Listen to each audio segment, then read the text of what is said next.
Después de semanas de incertidumbre, ya estamos en la segunda vuelta. Pero antes de enfocarnos en lo que se viene, hay una pregunta importante. ¿Qué nos dicen los resultados de la primera vuelta sobre el Perú que tendremos en los próximos 5 años? Y sobre todo, ¿qué efectos puede tener esto sobre nuestra democracia? De todo esto vamos a conversar hoy, en el primer episodio de la segunda temporada de Conciencia Política.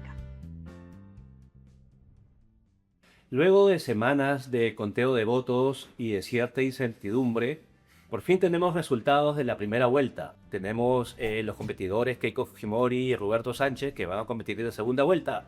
Pero en este primer episodio de Conciencia Política queríamos dar un paso atrás y hacer un balance de los resultados de la primera vuelta.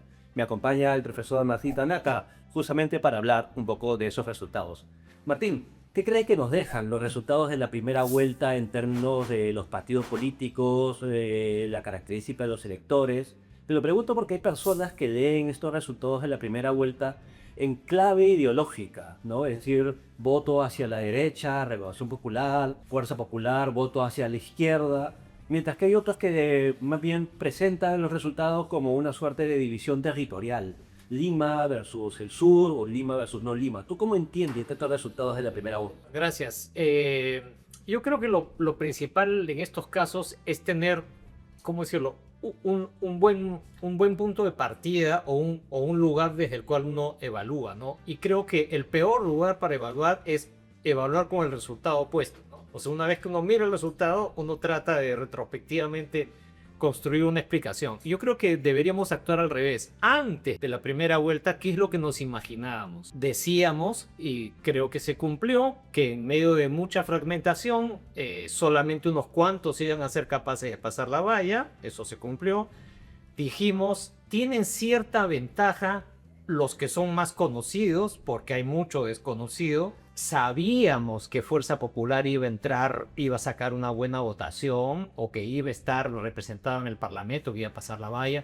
Creo que también sabíamos que Renovación Popular lo iba a hacer. Después, creo que en algún momento dijimos, seguramente Alianza para el Progreso, Somos Perú, tienen opción porque son partidos reconocidos y tienen cierta estructura. Acá hay una gran sorpresa. Sobre todo en el caso de Alianza para el Progreso, lo mal que le fue hasta. Creo que eso requiere una explicación. Y luego decíamos, seguramente alguien más antisistema, alguien más crítico se va a colar, pero no sabíamos quién, porque habían varias candidaturas de izquierda. En algún momento podría haber sido Venceremos, podría haber sido Cooperación Popular, en fin, había varias opciones. Y creo que un dato inesperadamente es que Juntos por el Perú se mete a esto, ¿no? Entonces, grupos que tampoco tenían mucha perspectiva al comienzo terminan metiéndose en la pelea, ¿no? Ahora Nación, Partido del Gobierno. Entonces, en un contexto de mucha fragmentación, incertidumbre, falta de información, los debates, el desarrollo de la campaña fue muy importante. Creo que entonces el resultado es uno donde grupos más consolidados entraron. Algunos aprovecharon oportunidades que se le presentaron en los debates, en las cosituras, y otros terminaron hundiéndose por la misma razón, ¿no? Entonces creo que eso más o menos ayuda a entender mejor los resultados. Sí, de acuerdo, ¿no? Y de hecho tuvimos, ¿no?, ciertos outsiders momentáneos. En un momento fue Grosso, en un momento fue Belmont, ¿no? Y efectivamente Belmont logró que Obras esté en el Congreso. Pero yo también quiero resaltar el hecho de que también anticipábamos con cierta incertidumbre si los resultados de la primera vuelta iban a ser una repetición del 2021, es decir, una fuerza popular versus una fuerza de izquierda, o si iban más bien a repetir algo parecido a lo que fueron los resultados del 2016, es decir, dos fuerzas de derecha compitiendo entre sí. Tú, digamos, ¿cómo lo ves ahora, digamos, en retrospectiva? ¿Dirías que efectivamente se repitieron, digamos, fue un calco de las elecciones del 2021 o hay algunas diferencias en los resultados actuales? Yo soy de los que piensa que para analizar elecciones uno tiene cierta base estructural de la que uno parte, no lo puede negar, pero sobre todo en un país como el nuestro, con identidades tan frágiles, los acontecimientos y los desarrollos de la campaña son cruciales. Creo que Rafael López Aliaga y Renovación Popular tenían una muy buena opción para entrar a la segunda vuelta, pero creo que la campaña de Rafael López Aliaga fue muy mala y eso terminó favoreciendo a Keiko Fujimori y terminó perjudicándolo a él. Entonces eso cambió, digamos así, el mapa de la derecha. Y en el voto más crítico, más antisistema, creo que también llamó la atención como Juntos por el Perú terminó ocupando un espacio que estaba pues relativamente vacío, ¿no? Pero que podrían haber ocupado otros, efectivamente. Podría haber ocupado Obras, ahora Nación, que en algún momento también parecía que lo iba a lograr. Pero entonces otra vez, creo que el desarrollo de la campaña, los debates, en fin, el manejo de las redes sociales fue crucial para que algunos cayeran y otros levantaran en el momento preciso, ¿no? O sea, el momento final de la campaña. Y mencionabas que efectivamente anticipábamos desde el análisis político que de los 30 y pico partidos que estaban compitiendo solamente unos pocos iban a lograr representación en el Congreso, ¿no?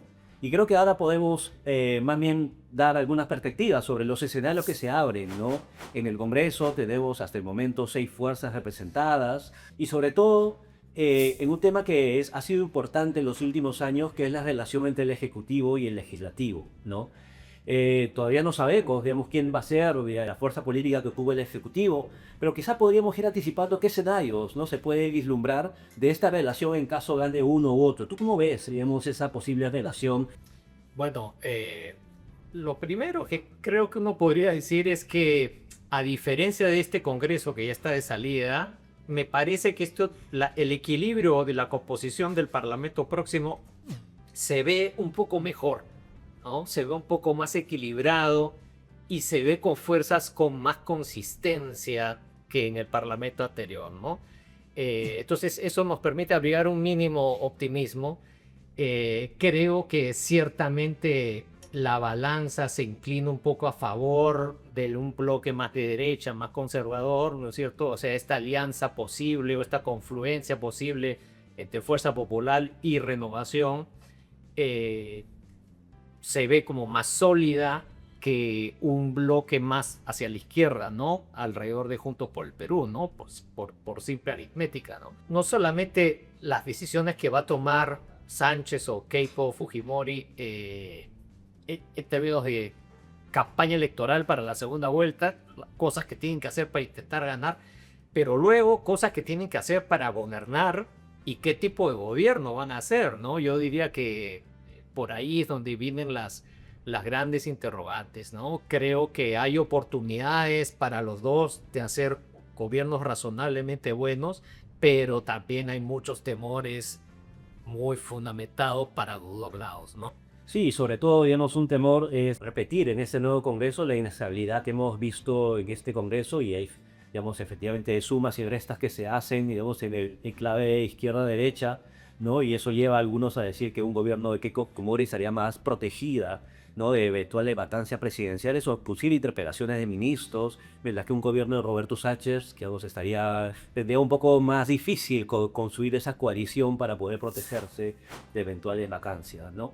Entonces, Martín, para terminar o en conclusión, ¿qué podríamos decir de lo que hemos conversado? Bueno, quisiera terminar señalando que en este contexto de debate para la segunda vuelta está primando como el miedo y los temores y la satanización del adversario, tratando de terminar más positivamente. Yo creo que existen algunas oportunidades para que si Roberto Sánchez gana, haga un buen gobierno y también que si Keiko Fujimori gana, haga un buen gobierno.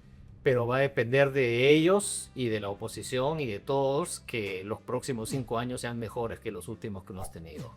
De mi lado yo también diría de que existen posibilidades, porque ojalá no hemos perdido, digamos, 5 años sin tener grandes debates de políticas públicas y creo que hay una necesidad de en los próximos 5 años las fuerzas políticas piensen, ¿no? En estas grandes reformas que creo que se pueden hacer en el Perú.